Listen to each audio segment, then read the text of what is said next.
Sorry, Schatz, wir müssen reden. Okay, über was denn? Hallo Jörg. Hallo, Oh, über Pupsen in Beziehungen. oh, das ist süß. Ja.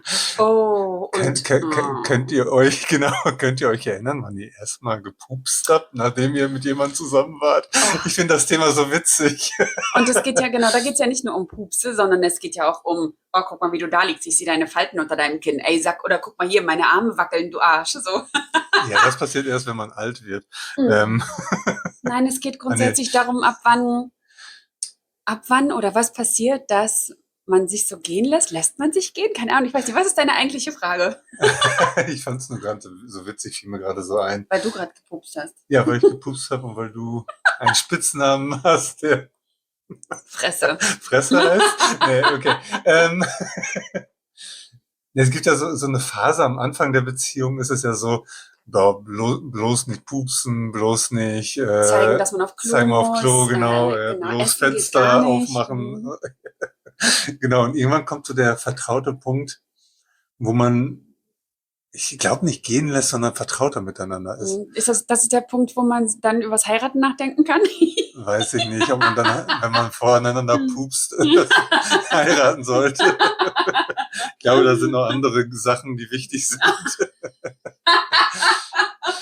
Aber Das können wir mal versuchen rauszufinden, was dafür wichtig ist. ja, genau.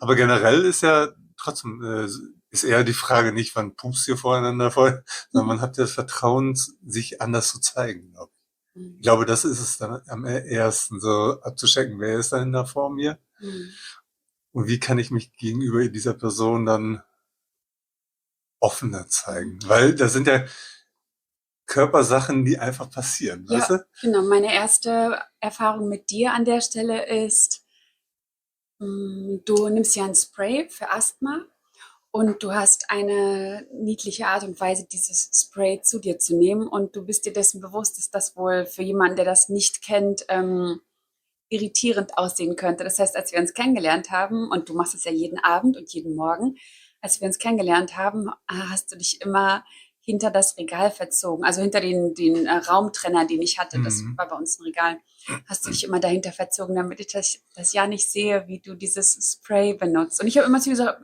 muss die nicht verstecken, stell dich ruhig hier und gehört ja dazu. Ich wusste von Anfang an, dass ich mit dir den Rest meines Lebens verbringen will, also scheiß drauf. Irgendwann muss ich das ja sowieso sehen. Ja, das ist meine Ja. erste Erfahrung. Also es geht quasi nicht ums Pupsen, sondern es geht um Vertrauen. Kann ich mich so zeigen, wie ich Ja, wirklich bin, genau, mit genau. allem, was dazugehört. Ja, Fertig. fertig? Tschüss. Ja, ja, ja, ist trotzdem spannend. Da Ich gehört glaube, ja auch es dieses, betrifft jede ja, Beziehung auch, da ne? gehört das ja auch mit rein. Geht ihr voreinander aufs Klo? Was ist mit Zähneputzen? Ja, da Also zum, kriegst du die ja, Krise ja, weil volle du kannst das Kanne. überhaupt nicht haben. Nein, So, überhaupt wo nicht. für mich normal ist, ja, bau so ein Doppelwaschbecken ein. Wir können Um die Zeit Gottes Willen. nutzen, gemeinsam Zähne zu putzen. So schön gemütlich. Kriegst du die Krise bei, Mhm. ne? Ja, so unterschiedlich sind die Beziehungen dann auch. Und jeder hat seinen eigenen Tick. Und bei dem einen ist es wahrscheinlich der Pupsen das Schlimmste, was jemals passieren kann. Und bei dem Mhm. anderen, ja, lass doch knattern, gehört das Mhm. dazu, ne? Mhm. Und Ja, das ist auch ganz spannend. Ich sage ja auch zu dir immer, lass raus, das ist Luft, ne? Die tut irgendwann nur weh und das bescheuert außerdem, meine Fresse, also gerade das ist doch mega menschlich. Also ich glaube, es gibt keinen einzigen Menschen, der nicht pupst. Wir wissen es alle voneinander und wir wissen, dass manche stinkern und manche mehr und manche richtig zum Umfallen. ja, ich habe Äh, die Feldstudie ja schon gemacht. Je öfter man pupst, desto weniger stinkt es. Und je genau. mehr man auffällt, so wie bei dir, sind die Puster der Hölle unterwegs und man stirbt in dem Raum. Du trägst es jedes Mal mit Fassung. Ich Ja, traue ich mich werde trotzdem kurz nicht. ohnmächtig und dann habe ich es schon wieder vergessen. Ne? Ja, was passiert? Genau, du trägst es mit Fassung. Genau, also ne, wir sind jetzt fast 5 Jahre zusammen und ich traue mich immer noch nicht, das wirklich einfach so rauszulassen, loszulassen. Und Ja, du, bin bei dir ja, tiefenentspannt. bei dir, ja. Also du bist aber auch zum Glück mir gegenüber tiefenentspannt. Also sollte ich mal Ja, pupsen und keine Ahnung. ja ich glaube, es ist auch eine Frage immer, wie oft passiert ist. Also man kann das ja auch grenzenlos ausnutzen und einen rausknattern, wie man möchte. Und irgendwann geht es dann gegenüber trotzdem auf den Sack.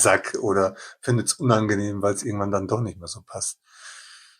Ja, ich glaube, das ist auch eine Frage von Respekt und Achtung dem anderen gegenüber. Genau. Wenn man einfach so wild durch die Gegend pupst und rülpst, so nach mir die Sintflut im wahrsten Sinne des Wortes, dann wird das echt, also das ist dann auch nicht mehr nett und nicht lustig und also da kann man auch nicht drüber hinweggucken. Es ist immer die Frage, wie man damit umgeht. So, dir ist es unangenehm, wenn du es machst. Mir ist es unangenehm, wenn es mir passiert. Das heißt, es ist uns peinlich und wir können darüber lachen und wir können darüber reden. Das heißt, ähm, es ist nicht, also es gibt ja so typische Jungswitze hier irgendwie Hand unter die Achsel und dann kannst, nee, nee, nee, nee, nee, nee, nein, nein, nein, nein, Ich hoffe, man kann es hören. oh, ich hoffe, man kann es nicht hören. So. Das meinst du? Oh, das ist ätzend. Das ist das Erste, was ich, glaube ich, meinen Jungs beigebracht habe. Boah. Nein, ich habe wichtige Sachen beigebracht, aber ich glaube, das ist so ein Männerding, das muss einfach sein. Ja, genau. Man Also, kann da Lieder mitmachen. nein, nein, Das ist nein, schon- nein, nein, nein, jetzt ist genug. Ich will keine Pupslieder hören. So, also sowas da. Oh, nein, das ist nicht lustig. Das ist Ich glaube, jeder anstrengend. Junge hat mal drüber nachgedacht, bei Wetten, das mitzumachen, um Axel-Pups-Lieder zu machen. Oh Mann, okay, genau. Also was müsste passieren? Was müsste passieren, was muss passieren, dass wir voreinander auf Klo gehen? Zum Beispiel. Ja, das ist die Frage. Was muss passieren, dass während du duscht, ich auf Klo gehen kann oder andersrum, ich dusche und du gehst auf Klo gehen? Was ist Ja, dafür notwendig? genau, die Frage ist natürlich um die Pipi-Kaka-Frage, ne? Mhm. Was machst du da gerade? Schickst gerade einen Bob in eine Bahn. Weiß ich nicht, ob das beim Duschen so geil ist. Zu Pipi habe ich kein Problem. Also da ist auch wieder komplett unterschiedlich. Ne? Mhm. So ist auch interessant eigentlich. Sehr spannend. Da Ich gehört das. glaube, man darf rausfinden, was passt zu unserer Beziehung und wer bin ich und wer bist du dann wieder. Mhm. Die generelle Frage, was möchte ich in meiner Beziehung mithaben und finde das ganz nicht schlimm. Ne? Mhm. Womit kann ich auch leben, weil manchmal ist ja auch nur ein Klo in einer Wohnung so Mhm. und da duscht gerade jemand und du Musst halt, drückt. ja genau, Ja, was willst du machen? was willst du machen, genau. Ich glaube, am Rande gehört da auch, also ich hole es gerade vom Rand rein, weil das ein großes und wichtiges Thema ist. Und ich glaube, dass das hier perfekt reinpasst. Oh, meine Oma kommt. Okay, jetzt geht sie wieder. Ich habe den Kopf geschüttelt. Sie kann gerade nicht reinkommen. Ja, ich weiß, Oma hat gerade schon den Kuchen gezeigt, der gleich auf uns wartet. Perfekt. Aber was ich sagen wollte, ist das Thema, das hier unbedingt mit reingehört, ist, wie wird mit der Regelblutung der Frau umgegangen? So, ist das wir müssen es verstecken oder Mhm. Also jetzt kommt sie für doch mich noch. nicht. Warte. Ja. Warte. So, wo waren wir stehen geblieben? Ja. Oma kam mit einem ganz anderen Thema jetzt rum. Hat Genau. das komplett rausgeholt. So, Ja. weißt du noch, wo wir gestanden Ja, haben genau. mit Pupsen? Nein, ich habe gerade ein anderes Thema von der Seite reingeholt.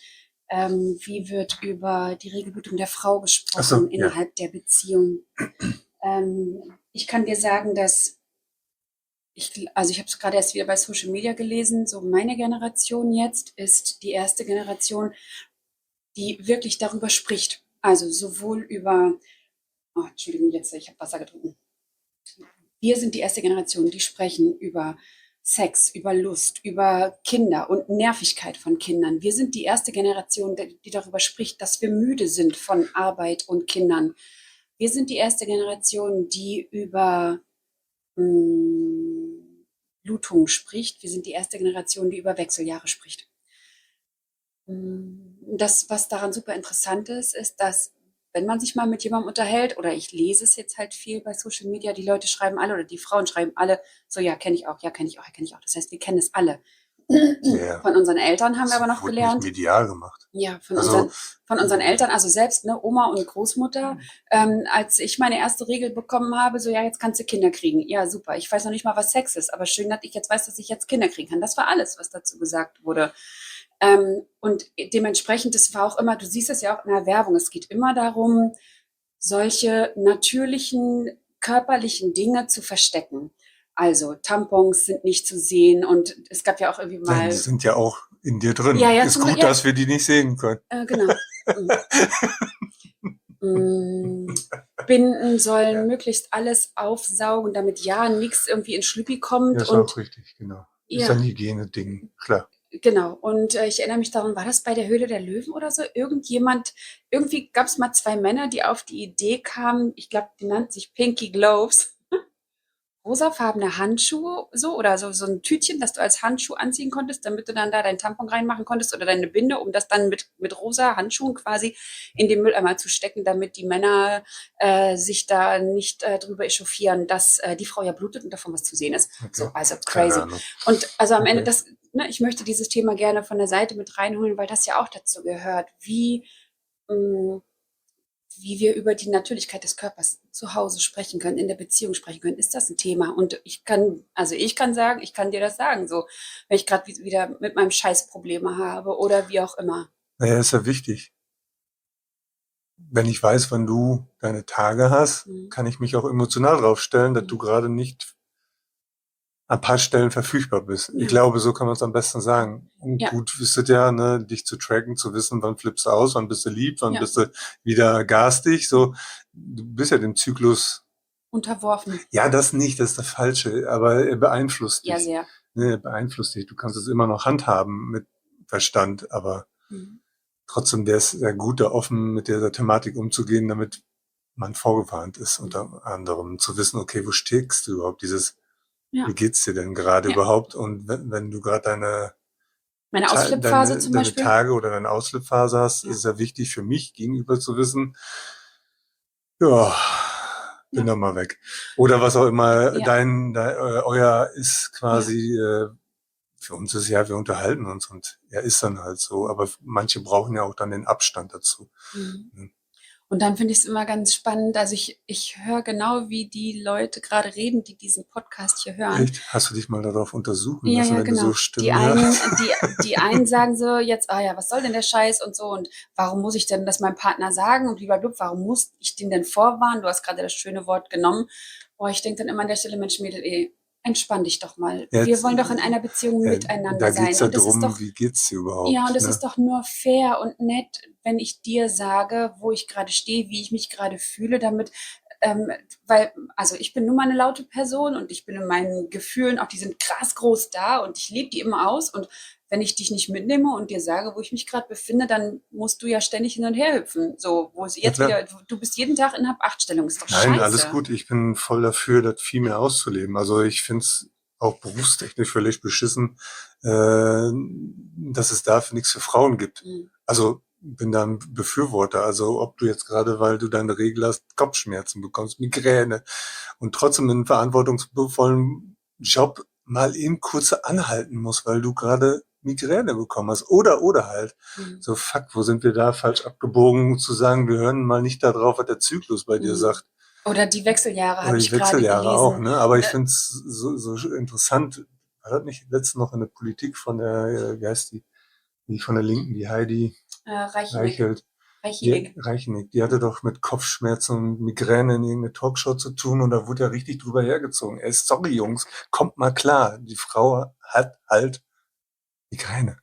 Die hat vielleicht durch ihre Tage vielleicht solche Themen dran. Mhm. So kommt mal klar, sind natürliche Sachen und da sollte man drauf eingehen, anstatt darüber zu meckern. Ja, spannend, ne? Und es Ne? gibt selbst Frauen, die dagegen meckern, so, ja, was soll So, denn das? Du blutest doch halt Blut, und stell dich die, nicht so an. What the fuck, ja, an der ey? Stelle geh wieder zurück in die Beziehung rein. Ja, natürlich, unterhaltet euch. Sonst weiß ich doch gar nicht über dich Bescheid. Ja, Fehlt mir ein ganz großer ja, Teil von deinem ja. Leben. Und dann stehe ich dann da und sage, ja, hättest ja aufpassen können, hättest ja wissen müssen. Du musst doch sehen, wie Woher es soll ich mir das denn geht. Ja, raten, ey? Also erzähl's mir bitte. ja, Ne? ich finde es Und auch fair. als lieber Mann, komm damit klar. Ja, Also, so doof das auch klingt, hör auf, dagegen zu hör auf kämpfen. dagegen zu kämpfen, Geht doch eh macht nicht, ein ist doch egal. gemeinsames. Zusätzlich, wir hatten es in einem anderen Podcast, hast du die Schwankungen ja auch mal für ein, 2 Tage im Monat. Ist ja nicht so, dass wir nicht hormonelle Schwankungen haben und schlecht drauf sind. Ich habe gerade So, erst und wenn wir irgendwo, dann anfangen, dass die Frau sich viel mehr ausbreiten kann, also viel mehr sich zeigen kann, dann kann ich mich als Mann ja auch entspannen, wenn es mir nicht gut geht, ja, zu sagen, ich muss mir nicht die Zähne zusammenbeißen, ich bin hier ein harter Hund oder so ein Scheiß, sondern kann auch sagen, ey, fuck, mir geht's gerade heute einfach scheiße. mhm. Damit macht's doch viel entspannter in der Ja, jetzigen Zeit auch, wo alles schnelllebiger ist, viel angestrengter ist als noch vor ein paar Jahren. mhm. Ja. Ich glaube, habe ich dir das erzählt oder habe ich das schon mal hier in einer unserer Folgen gesagt? Ich habe mal gelesen, dass innerhalb des Zykluses es der Frau also innerhalb von diesen 28 bis 35 Tagen gibt es bei der Frau nur 2 Tage, in denen sie das hormonelle Gleichgewicht hat, wie sie ein Mann normalerweise hat. Also, ne, wenn du Ja, als genau. Mann mal so einen Monat von dir durchgehst, oh, heute ist easy, heute ist easy, heute ist easy, heute ist so, heute ist so, heute ist so. Das hat die Frau zweimal im Also Monat. kann ich nicht sagen, dass jeden Tag easy ist. Nee, Im genau. Gegenteil. Nee, natürlich nicht. Wir haben dann, glaube ich, mit anderen Themen zu kämpfen. Aber ja, die Hormone steuern da an der Stelle. Ne? Mhm. Und ich glaube, da dürfen wir uns langsam entspannen und sagen, ey komm, lass uns darüber unterhalten, anstatt es weiter wegzuschweigen. Und ja, ich kann es verstehen, dass das jahrelang natürlich nur von Frau zu Frau weitergegeben Wenn wurde, wenn überhaupt. überhaupt, aber ein bisschen wurde es ja, ne? Soweit ich das mitbekommen habe. Ich bin ja nicht betroffen, ich habe das ja gar nicht mitbekommen, das Spiel. Ich weiß nur, dass natürlich über diese Themen geredet worden ist, unter Hand, ne, unter sich, aber ja nicht, dass der männliche Teil der Familie das mitbekommen hat. Und Ja, das ist so niemand. schwierig so. Ja, niemand darf das mitbekommen. Und da fängt's ja an, wo wir sagen müssen, ey, lass uns bitte entspannen, das gehört zu dir, das ist dein eigener Zyklus. Und je entspannter ich oder je mehr ich darüber Bescheid weiß, Mhm. desto entspannter kann ich ja damit umgehen. Zumal ja dieses Bluten, dieser Zyklus dafür, also der ist ja ausschlaggebend dafür, dass ich eine Frau bin. Also, ne, dass ich Kinder zur Welt Ja bringen klar, kann, wie auch genau, immer. genau. Ohne das wäre das ja alles gar nicht gar nicht möglich. Nicht notwendig, sondern nicht möglich. Also du Genau. bist die ganze Zeit schwanger. Ja. So, Dann ja. blutet es halt mal nicht. Ja. Nein, aber das ist ja nicht der Sinn der Sache. Aber Mhm. ich find's gut, wenn wir Männer da auch ein bisschen entspannter mal langsam werden und mehr zuhören könnten. Wie ist das bei euch Männern so, wenn du dich so an die Jugendschulzeiten zurückerinnerst oder auch nachher Kumpels? Redet ihr über genau den Kram, über den wir jetzt gerade sprechen? Also, ich meine jetzt ehrlich nicht mit diesem typischen hier unter der Achsel pupsen, wer kann's geiler, wer ist besser, wer kann den besten Furz raushauen, sondern also redet ihr über körperliche Ausdünstungen, Ausscheidungen, keine Ahnung, ich weiß nicht, reden Männer darüber miteinander? Also ich weiß jetzt nicht, ob Frauen darüber reden, aber ich frage mich, wer redet überhaupt darüber? Nee, ich glaube, bei uns Männern läuft das schon ein bisschen anders. Ich habe keine Ahnung, erzähl mir davon. Nee, darf ich nicht, sonst werde ich. Das sind so Geheimnisse, die niemand erfahren darf außerhalb der Männerwelt. So. Okay, ja, dann, es hört keiner zu, keine Na Sorge. ja, Es hört natürlich. keiner zu. Nein, wir haben ja nicht Nein, tausend. nein, es hört keiner zu, keine Sorge. Oh Wir sind hier Gott. unter uns. Ja, natürlich hier am Küchentisch, ja. Warte, ich mach mal das. Nee, ich glaube, in dieser Anfangszeit, das sehe ich ja auch an meinen pubertären Jungs, gehört das mit den Ausdünstungen gar nicht dazu, sondern ich muss mich erstmal selber mit meinen hormonellen Pubertätskram kämpfen, Hm. um mit den ganzen Schüben auch klarzukommen, weil da ist ein ganz anderer Cocktail noch unterwegs. Und da geht's ein bisschen mehr um den männlichen Vergleich auch, Mhm. ne? Dieser typische Schwanzvergleich, Mhm. zu gucken, wer ist denn der Größte hier, wer hat den Größten hier. Also da geht's, glaube ich, um andere Dinge und nicht gerade in welcher Phase ich stecke. Mhm. Also ganz anders. Ne? Ähm, und ich glaube, diese Phase ist wichtig für die Jungs, um sich selber kennenzulernen. Mhm. Selber ein bisschen diese Grenzerfahrung vielleicht auch zu gucken, wer ist denn hier der Stärkere, ne? Also, oder der Größere, ne? Oder halt, ne? Ganz wichtig in der Pubertät, sich da anders kennenzulernen als eine Frau. Ja. Und ich glaube, da ist auch noch nicht die Phase, wo Männer und Fräuleins, Fräuleins. Männleins und Fräuleins. Männer und Frauen zusammenkommen sollten, sondern also wir Männer sind doch voll hormongepumpt. Wir sind doch gar nicht bereit für irgendwas, was Beziehung sich nennt. Also ich bin dann Fan von teste dich doch erstmal im Leben aus, bevor du irgendwas eingehst, was du auch nicht kennst. Mhm. Ne? Und daher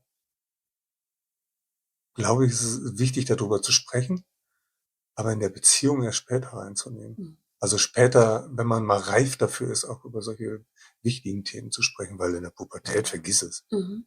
Da bin ich, ja, viel mehr ich bezogen, auch hier Spile Dynamics, wo stehst du gerade? Ja. Pubertät ist eine ich-bezogene Ja. Phase.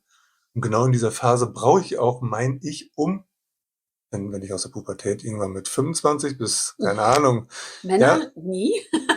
ja, aber so bis, was war zwischen 20 und 25 Ja, geht die wieso? männliche Pubertät ja Mhm. hormonell.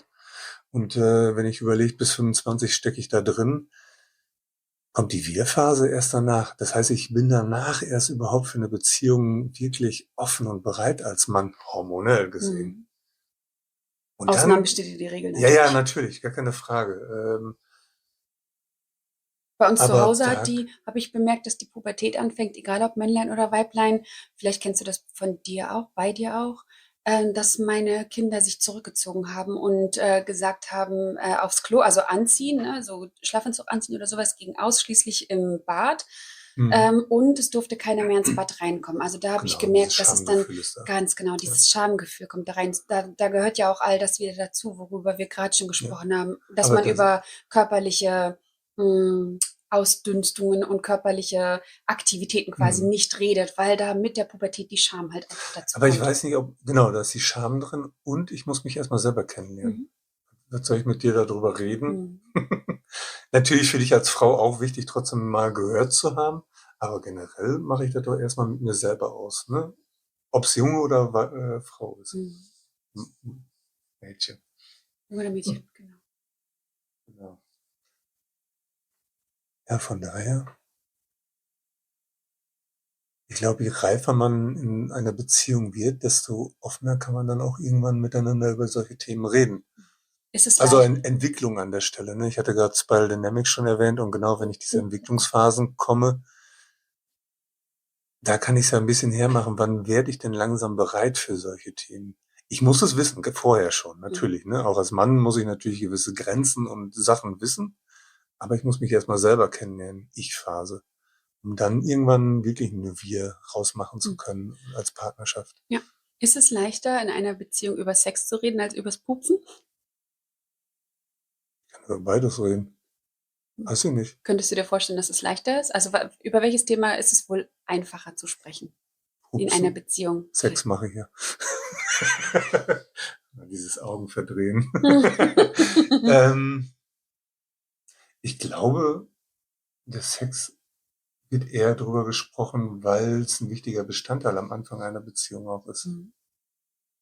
um sich kennenzulernen, näher kennenzulernen. Mhm. Spannend. Ich glaube das auch so. Also ich glaube auch, dass es einfacher ist, über Sex zu reden als Also, über. stell dir mal vor, ein erstes Date und du sagst: „Ja, Mhm. so dreimal am Tag hörst mich richtig knattern.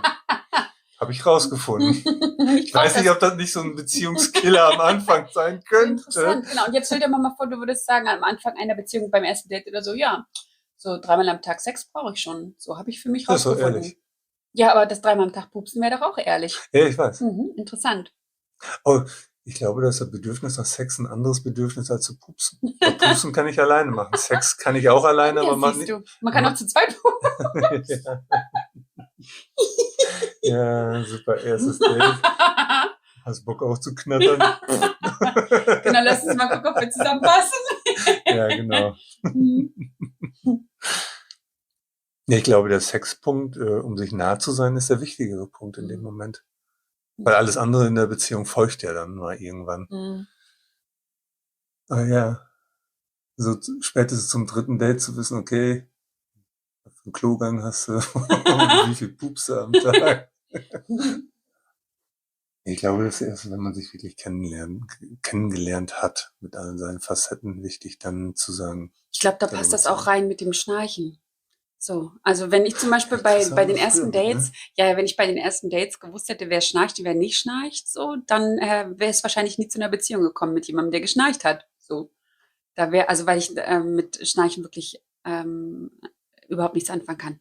So. Ja, ich auch nicht, aber jetzt, wenn du jetzt einen Schnarcher vor dir hast und du mit den Beziehungen halt führen möchtest, was machst du denn da? Wahrscheinlich von Anfang an darüber reden, hör mal, ich liebe dich total doll und ich möchte auch gerne mit dir zusammen im gleichen Bett pennen, aber das Schnarchen geht mir so auf den Sack, wir müssen getrennte Zimmer haben. Genau. Und entweder kommst du damit klar oder du kommst damit nicht klar. Ja, die Frage ist, warum sollte man nicht darauf klarkommen, dass man getrennte Zimmer hat, weil ja eine Schlafqualität einfach da sein muss Mhm, ja, das ist übers das, Tag, genau, ne? kann ich dir Und das, sagen. ja, ich Ich, weiß die. ich kann dir sagen, warum es jemanden geben könnte, der damit nicht klarkommt. Du kannst ja nichts dafür, dass du schnarchst. Also jetzt nicht du, Jörg, du tust es zum Glück nicht. Mm, Du kannst nichts dafür, dass du schnarchst. im Allgemeinen. Und wenn ich jetzt zu dir sagen würde, ich möchte, dass wir getrennte Betten haben, weil du schnarchst, dann greife ich dich ja persönlich an etwas an, was du nicht verändern kannst. Das ist das Gleiche, als würde ich zu dir sagen, ich finde es kacke, dass du blaue Augen hast. So, also ich komme damit nicht klar, deshalb kann ich dich nicht Ja, angucken. aber Also das ist nichts, was du verändern kannst. Und ich glaube, das bedroht einen echt? persönlich total. Aber wofür ist es wichtig, miteinander in einem Bett zu schlafen, anstatt eine gute Das ist doch so, ja, Schlafqualität aber ist doch ist? so romantisch. Ach so, deswegen. Oder triggert da eher ein Mm, Verlustangstteil wahrscheinlich. an, Ja. der sagt, fuck, ich könnte sie oder ihn verlieren, weil er in Verlieren. einem anderen Zimmer Ja, pennt. richtig, genau. Wer weiß, was der Jung oder von die der da macht. Lippe, was ist das Geheimnis eurer Ja, Ehe? ja. Getrennte Wohnung. Ja, genau. Getrennte Wohnungen Getrennte sogar. Wohnungen Genau, die sogar. sind Wir sind ewig lange schon sauglücklich zusammen. zusammen, ne? Also klar, es passt nicht für jeden, aber man sollte schon gucken, was ist dein Beziehungsmodell. Und wenn ihr nicht miteinander einen ruhigen Schlaf habt, dann seht zu, dass ihr vernünftig schlafen könnt. Ich habe mal Und gelesen, bearbeitet eure Verlustangst an der Stelle dahinter, wenn es das ist, ja, was es ist. ich habe mal, Und, warte, okay, warte, ja, ja, manchmal ist machbar, was dagegen zu tun. ja, Übergewicht ist ein großes Thema ja. dabei. Manche haben natürlich kaputte Nasenscheidenwände Scheidewände. oder Polypen oder. Also es gibt manchmal schon Möglichkeiten zu gucken, warum ist es. Manchmal sind ja auch Schlafaussetzer der Schuld Mhm. auch dran. Ne? Mhm. Von daher Ist immer gut, darf das man zu natürlich überprüfen, genau bitte überprüft, ob nicht irgendwas machbar ist an der Stelle, weil dann habt ihr ja natürlich die Lebensqualität wieder da, miteinander in einem Raum vielleicht zu schlafen. Mhm. Ich habe mal in einer Studie gelesen, dass Männer besser schlafen können also Männer besser zu zweit schlafen können und Frauen besser allein schlafen können. Fand ich ganz Echt? interessant. Mhm. Halte ich für ein Gerücht. Ich finde das total interessant. Ich glaube nicht, dass das ein Gerücht ist. Googelt sie jetzt? Nein. Nein. Mhm. Kann sein, ja. Hm. Ich glaube, ich habe beides gerne mal. Ich habe auch beides gerne mal. Ich habe gerne auch mal meine Nacht alleine. Ja. Man schläft anders, wenn man alleine schläft. Ja.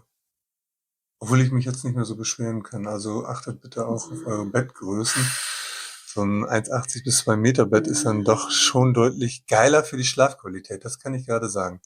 Auch das ist ja, wir haben ja jetzt jahrelang auf so ein Wunderschön 1,40er Bett 1,40 geschlafen. Ja, wie Jugend-Quatschbett schön. geschlafen Nein, so und haben jetzt schön. ein Mhm. Boxspringbett mit relativ guten Matratzen hinter. Mhm. Und wir merken nicht mal, dass der andere sich umdreht. Mhm. Das heißt, wenn ich mich ins Bett schmeiße, merkst du nicht, Mhm. dass sich viel bewegt. Mhm. Und das macht die Schlafqualität dann ja auch Ja, wieder aber dafür aus. muss es ja nicht 1,80 breit sein. Doch, natürlich. Sonst muss ich ja wieder ins Studio und meinen rechten Arm trainieren, damit ich die Bettdecke wieder immer wieder zu mir rüberziehen kann. Ja. Ja, so ist das. So ist das. Ich weiß nicht, ob ich jemals aufhören werde damit, dass es mir nicht peinlich ist zu pupsen. Das ist in Und ich Ordnung. werde weiterhin versuchen, es nicht zu tun, wenn du da bist. Ich werde weiterhin versuchen, es zu machen, wenn du aus dem Zimmer raus Das ist in Ordnung. Deine stinken ja auch wie die Hölle. Ich überrasche dich dann eher immer wieder damit, wenn du reinkommst. Naja, ins super. Zimmer. Oh, ist das ein totes Tier? Irgendwas verwirrst du. Muss ich irgendwas Hör vergessen? auf jetzt. Nein. So doch Warum bist nicht. du so rot? Nee, aber ich glaube, jeder darf seinen Weg da finden, aber ich finde es wichtig, darüber zu sprechen. Ich glaube, so nochmal abschließend zu Ja. dem Thema. So, sprecht miteinander, findet raus, was euer ist.